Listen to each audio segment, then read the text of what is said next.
you know, she's very proud of her story. She has narrated it to us, her grandchildren. So she was born in Rwanda.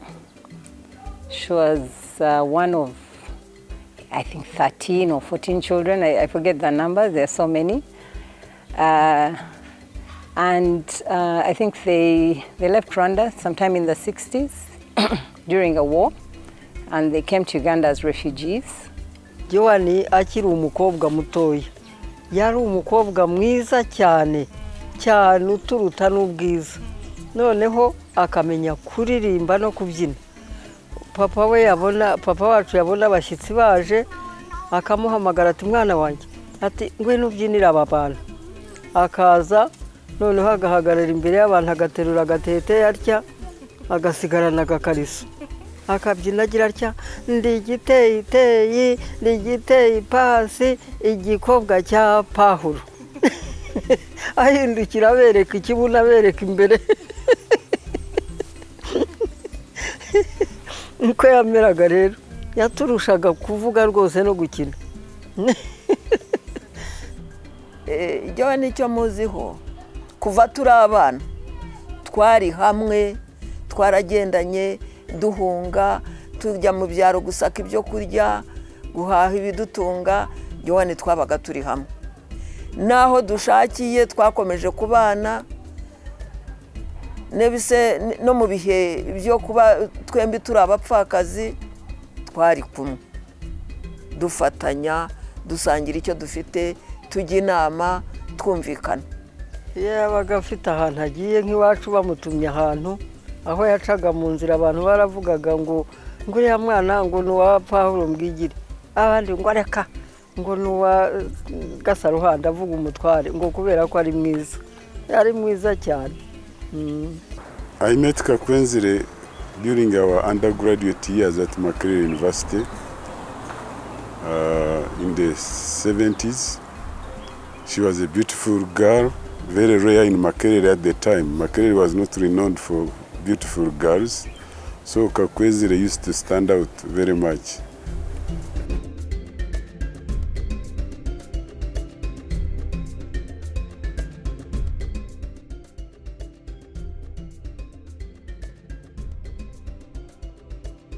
I think most people would describe her as very hardworking.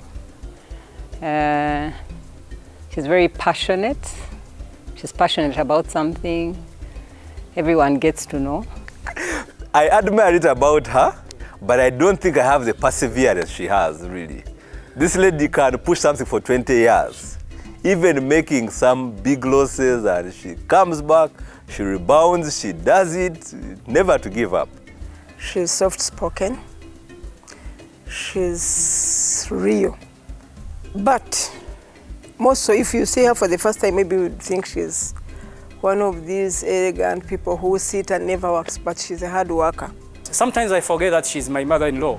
We just talk and I forget, but that's okay. Because when we meet, we talk mainly about development. We talk about cows, we talk about bananas, we talk about rural development, how you help the poor people. She's one of the most accommodating, inclusive, all-encompassing people that you can ever meet. She accepted me into her family without asking questions, and she's been very supportive of me. She's helped me grow from being a girl to being the woman that I am. We had stories about her intelligence, how she was doing very well in school. I always wanted to study and to be like Auntie Joan, because she was always bright, going to Gayaza, going to Makerere. I don't think I was as intelligent as her, but I put in a lot of effort. It kept on my mind that I still have to do a university degree, and I did it in my 30s. And luckily, I met my husband is also someone who has a passion for education. We started a school, and now we are also educationists. She's a force of nature, of goodness, of strength, of fairness, of generosity. No, she's a person who wants people to reach somewhere, yeah? Me, I have lived with her a long time, so I know her. I know her good side, I know her tough side, I won't call it the bad side. No, it was. I know her real side. I have seen her when she's not happy, when the wires are off. When she's not very happy, especially us who are close to her, you don't want to be very close. And my daughter never used to accept anyone to touch her. And she just walked to her and she just toddled to her and she just jumped into her lap and just fell asleep in her arms.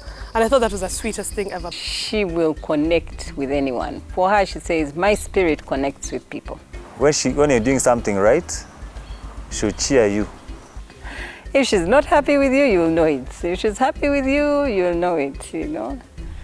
When I joined the family, my husband called her Madame. And I found it strange because I couldn't imagine myself calling her Madame. So I chose to call her Auntie until one of her relatives pulled me on the side and told me, you need to call her Mommy. Man, I don't know how Kaka does it. See, when I'm being formal, I call her Kaka. When she came on, when Mama came on, again she was also called Kaka Joan. So she was just over like a good replacement God gave us, I could say. Uyu munsi aho tuvugira kuri abo bana 18 dusigaye turi batatu. Ku bana 18 dusigaye turi batatu. Twese turi abapfakazi. Nije wapfakaye imbere yabo. Ariko Joan niwe wamfashaga buri kibazo nagiraga, abana school fees zirabuze, ese ninde urwaye, buri kimwe Joan yabaga ndi hafi. Akaba ari we nitabaza. Nubwo hariho nabandi bagiye bapfa hanyuma, ariko Joan yari umuntu w'imbere. Abana twagiye tugira abantu abavandimwe bapfa abashoboye kwiga ni Joan wabikoraga. So I can say she has really inspired us generally as a family, looking at just one person, how much she has achieved and the impact she has had in the family is really inspiring to see, you know, the stories of our grandmothers, our grandpas. When I met Shamsa, she had just come on holiday with her friends, and one of her friends called Brenda Kavagweri, who is a friend of mine, I got to her and said, I would like to meet Shamsa's mom. And she said, really? You want to meet the mom? So he took her to the Sheraton and introduced himself and said, I'm Shamsa's friend. And so their friendship, I wasn't the one who initiated it. So they became great friends. He would go and visit her when I'm not here. And since that time, it's been wonderful memories all along.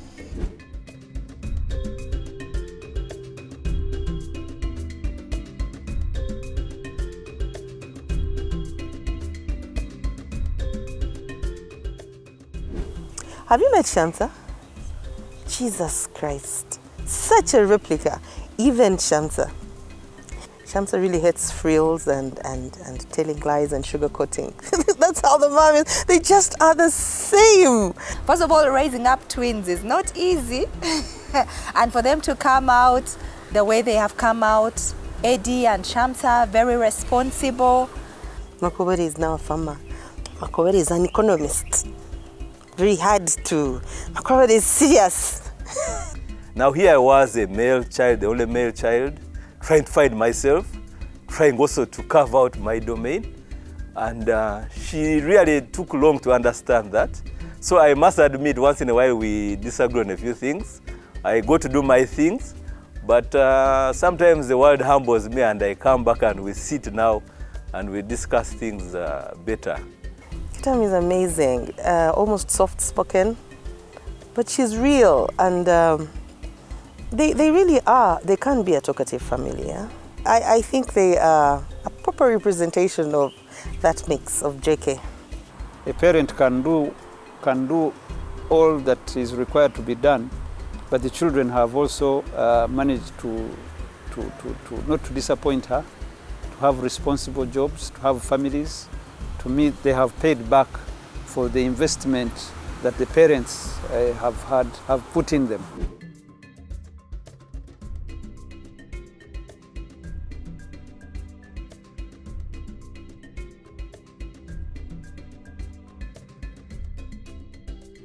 I mean, it's a blessing to have children and to have them turn out good. And I can say she's done a great job. She now has lots of grandchildren. The other day I saw a photo and I saw she has 8 8 grandchildren. So that's a blessing if she was able to raise all those children on her own, and now she has all those grandchildren. I believe it's a blessing, and she's done great. She's a modern grandma. She loves her grandchildren. But you know, she relates to them like adults. She doesn't have baby conversations. You know, she talks to them about farming. She won't be the grandma that's going to bathe your baby. No, that's not that. She's a grandma who will, you know, take them out, take them for pizza, you know, sit with them. They love watching Nigerian movies late into the night with my daughter. I like Nigerian comedy and she also likes it. So like when I go to her house, you can sit down and watch and maybe laugh. And that's very fun. She has a Netflix TV. So that's the stuff. She also teaches us not to be addicted to TV. She gives us conversations. I think they find her fascinating. Even the older grandchildren who are now adults, young adults, they really used to find her intriguing. It would allow me to, let's say, go out as a teenager, and she was okay with that, and I can say that helped me to see the world earlier. When she gets to see the children every time, it's like she wants to do, so our kids get spoiled a lot. When we're going to Kaka John's, we're going to have lots of food, lots of drinks, lots of money, lots of many nice things. She can make you a cup of tea whenever you're thirsty. She asks if you're doing all right. And she makes people converse, that's good. And she throws a lot of parties that I like to come to. Like a parent, grandma, a guardian, everything, I don't know. Because she has been everything to me. My whole family, my mom, my dad, all of us, my siblings. She has been with us. Even right now, she's still with my mom. She's the reason as to why even I came here and ran actually. She's the one who used to pay for my school fees in UG, all the requirements. At a point, like, Precious, no what now you're going to UG. At this first school, like, so whatever, I was like, wow. At even that point, Kabisa, that's beyond love, whatever. She was like, actually, I'm going to get a scholarship. I was like, not even a point of getting a scholarship, Kabisa. For you, I don't know. Even at a point, I was like, I think she's my real mom. Like, for real, I was like, but, If possible, even every week, she wants to see her grandchildren. And I drive them over, my sister drives them over. She loves her grandchildren.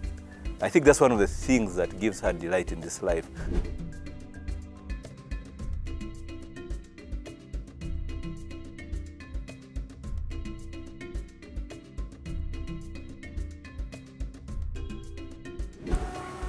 I recall my father telling us that Patrick Kakwenzire had got a wife, and we were supposed to go and pay dowry. So we arranged and went to Rukunjiri, our home in Kebsoni, to pay the dowry, I recall. Mind you, at this time, some of us had not seen Joan, and communication was through letters. There were no mobile phones. And then I think later that year or following year, a wedding took place. We were told, we saw pictures. Subsequently, we were delighted to hear that Joan had had a set of twins. Shamsa and Eddie were born at that time. She came back later on after Ida Amin's fall, and then we knew each other, and I was very happy to see her with her husband, who was my very good friend. In 1993, unfortunately, Joan's husband, Patrick, passed away, and Joan had to continue and raise the family. Even up to now, she goes through a few challenges, really hair-raising challenges, but she has stuck with her family. She, at one point, when my father died, people had even predicted, oh, she's going to even go back to Rwanda. We give her a little time, but she disproved all of them. She stuck in. She's continued using her husband's name. And even where she has got in life, her level of success, she shares it with her husband, who she lost many years ago.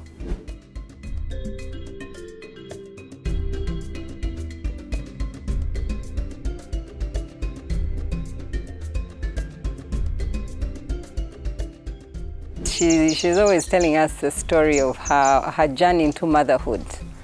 She was born at a time her mother was old and ailing. The mother passed away before she had children. So she realized that she actually had never been prepared for marriage or motherhood. So ironically, when she gave birth to her first children, she was in a foreign country. She was in the United Kingdom. She had gone to pursue a master's on a scholarship at SOAS, on the recommendation of her professor at that time, Professor Kakwenzire, who actually introduced her to my dad, Sparks Master of Loan. So they got married, and soon after she conceived. And when she went to the doctors, she was told that she had conceived twins. First of all, the pregnancy itself was unexpected. She wailed, she cried. Meanwhile, my dad was rejoicing. Of course, you know, like men, he felt like, I think he was a star. You know, these women of today who are liberated, they have strong belief in their ability to achieve what men can achieve. And I think she's a believer in that idea. And she has actualized it. She has not been a pauper asking, help me here, helping me here. She has attained her wealth through her work and strategies. So she would tell us, I'm your father, I'm your mother, I'm your auntie, I'm your... So I cannot be everywhere at the same time. So she did very well in her role as a mother. And, but we also had our concern. She's a single parent. Shall we go through school? Shall she manage to look after us? How will she handle the loss of a husband? But we're in boarding school, and of course when we would go back to school, we would immediately get into the school routine and forget about it for a while. Even things like visitations, we had to, sometimes if she's going to Budo to see Eddie, so she'd say, this time I'm not visiting you, I'm visiting this one. So we understood. I mean, she would explain it. But I think she adjusted very well. And yeah, she kept the home running. She did not show us. Actually, I remember one incident at the funeral. She was expected to speak as a widow. Widow, yeah, that's the right word, widow. And she says, you children, I was orphaned at a very young age. You are even lucky you are orphaned at 16 years. Life will continue. Yeah, so we didn't feel a big shake. She has managed to take these children through education, and now they are mature, and that is a sign of responsibility, of seriousness and commitment. I try to avoid bad groups or doing the wrong things. Yeah, so I didn't want to make life hard because I saw the lengths at which she would go. Ariko yakoraga ibishoboka byose kugira ngo abana be bige. Nubwo byari bitoroheje, byari ibihe bigoye, byazagamo n'intambara z'igihugu, ariko Joan yitaga ku bana be, yitaga kandi atarabibonyene n'umuryango wose yawitagaho ku buryo abana be nta numwe wananiwe kwiga, bose bashoboye kwiga uko bikwiriye.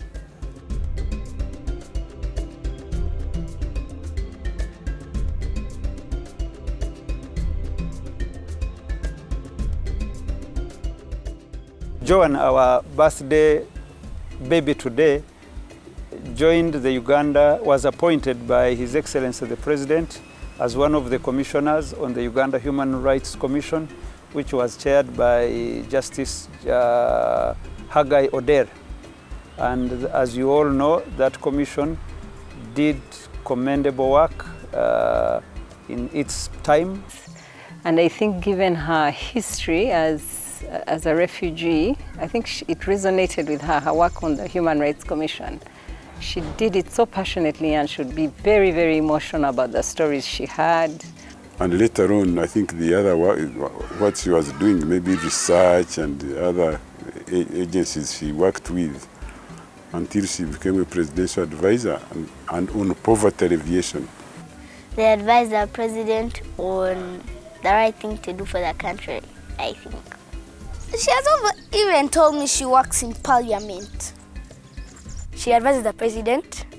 She can meet the president at any time. And also she's well paid. So I'm very pleased that she has persisted and achieved all this for herself, and therefore she has made her mark on Uganda's history.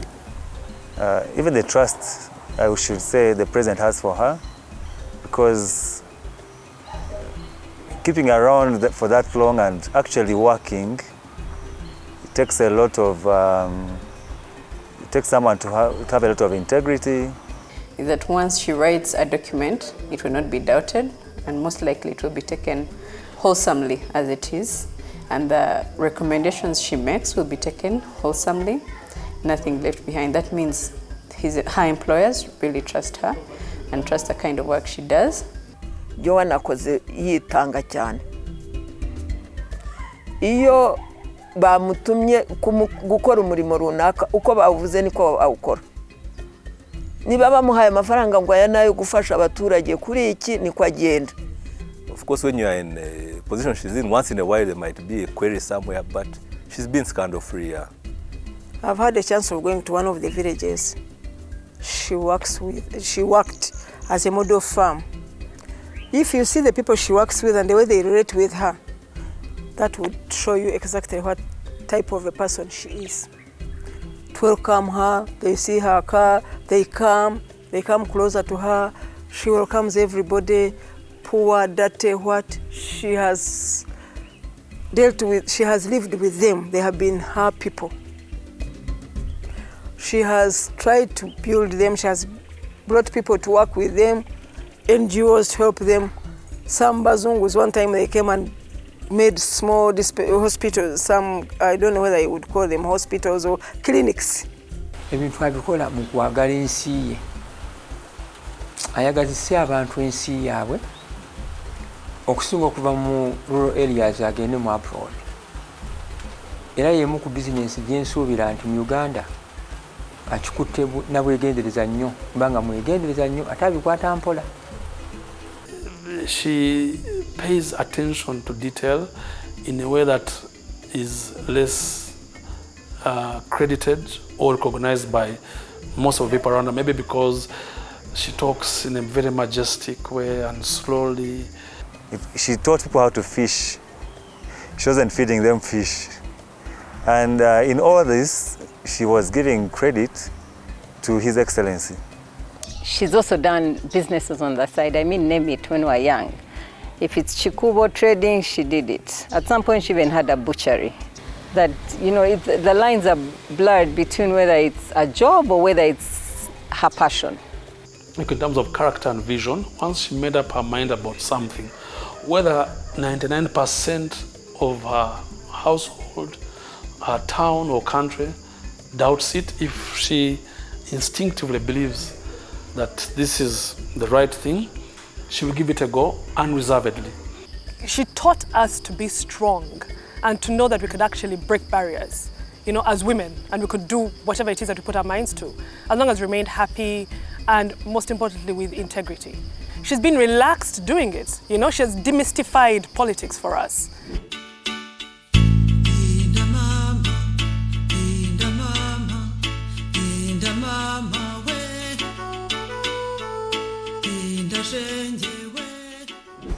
So there's a cathedral which was built in Rwanda and Gahini, and that's part of our ancestral place. The bishop there at that time, he thought of her. He's like, I need somebody who can spearhead the Ugandan chapter, what the Baganda call it tofali. It is a crazy idea when you live here in Rwanda and you think about organizing a fundraising in another country. And when we talked about this idea, she embraced it and took it and actually took the chairmanship. She showed us what delegation means, what trust means, what empowerment means, because she wasn't micromanaging us, but she was ensuring that each one of us was giving what they could, and it was a success, and the cathedral is standing tall. That was a completely new cathedral. We built it from the scratch. I mean, it's pretty big. You can squeeze in 3,000 people, and it's beautiful. From time to time, she'll just come along, come and visit.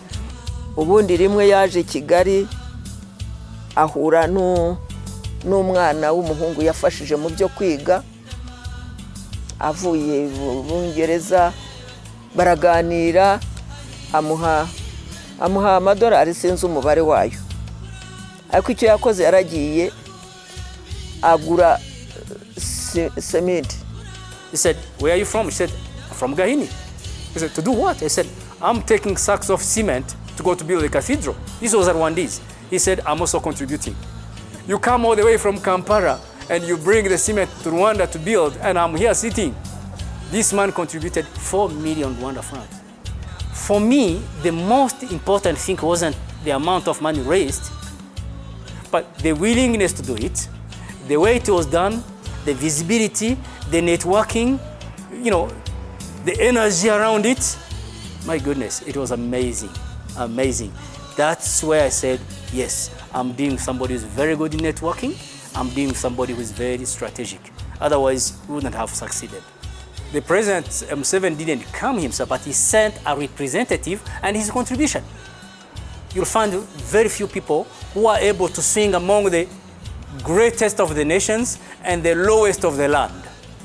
Either people are stuck up there, high up there, or they are stuck down there. When you look at her today, you see that is her. And to see the people who came, from all walks of life, and I told myself, wow,